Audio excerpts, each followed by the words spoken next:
حضرت عثمان غنی رضی اللہ تعالیٰ عنہ نے اللہ اور اس کے رسول کی محبت میں اپنی ہر چیز کو قربان کر دیا۔ ایک جنگ کا موقع ہے، حضور علیہ الصلوۃ والسلام نے صحابہ سے چندے کا اعلان کیا کہ لاؤ بھائی اپنی اپنی حیثیت کے مطابق،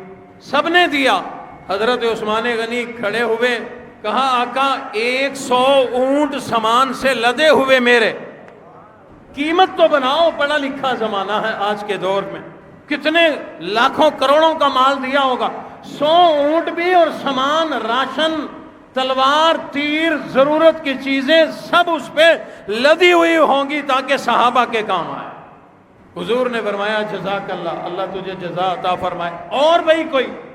غریب ہے صحابہ، پہننے کا کپڑا پورا سورا، کیا دیں کیا لکھوائیں؟ حضرت عثمان غنی کھڑے ہو گئے، عرض کرنے لگے آقا 100 اونٹ کا پہلے وعدہ ہو گیا، اب 200 دوں گا،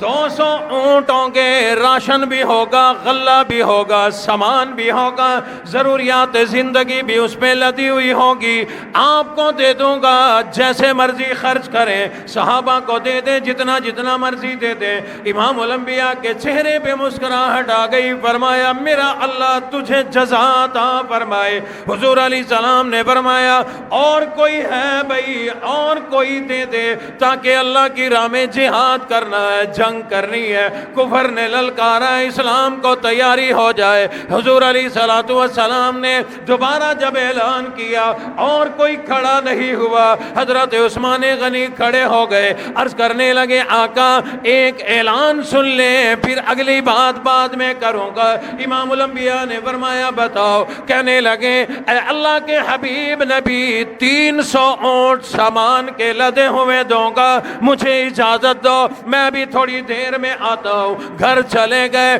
گھر جا کر دیکھا کئی سینکڑوں کی تعداد میں سونے کی اشرفیاں، خالص سونا موجود تھا، سب کو لے کر کے آئے، لا کر کے امام الانبیاء کی جھولی میں ڈال دیا۔ امام الانبیاء اسے اٹھاتے ہیں، یوں اس طرح سے اپنے ہاتھوں میں لیتے ہیں اور ارشاد فرمایا اے عثمان تو نے رب کی راہ میں اتنی بڑی قربانی دی ہے، آج کے بعد تیرا کوئی عمل تجھے نقصان نہیں پہنچائے گا۔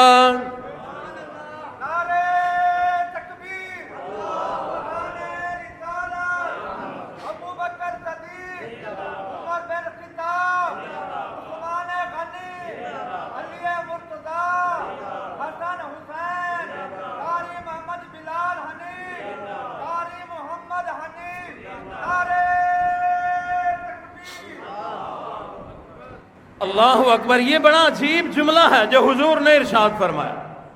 یعنی جو بھی کریں، اب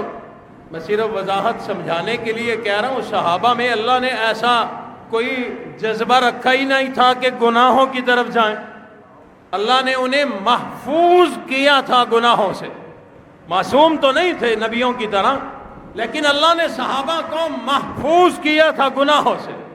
جو امام الانبیاء کا چہرے کا دیدار کر لیں، اس کو اپنی آنکھوں میں گناہ کب اچھا لگے گا؟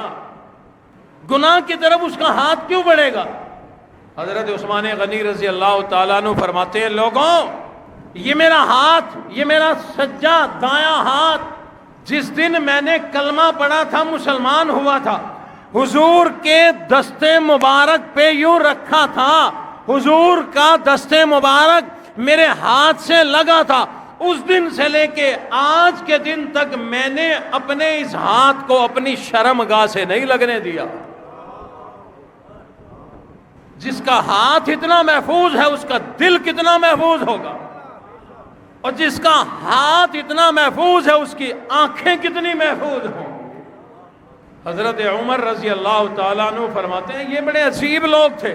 صحابہ اکرام یہ بڑے عجیب اور بڑے عظیم لوگ تھے۔ حضرت عمر فرماتے ہیں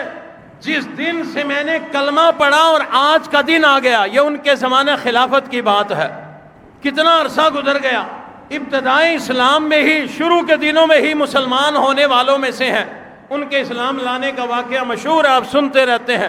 اور پھر حضور کا زمانہ گزرا، حضرت ابو بکر صدیق کے 2.25 سال گزرے، ان کا اپنا زمانہ خلافت 5-6 سال کا گزر رہا ہے، 10 سال کا گزر رہا ہے۔ فرمایا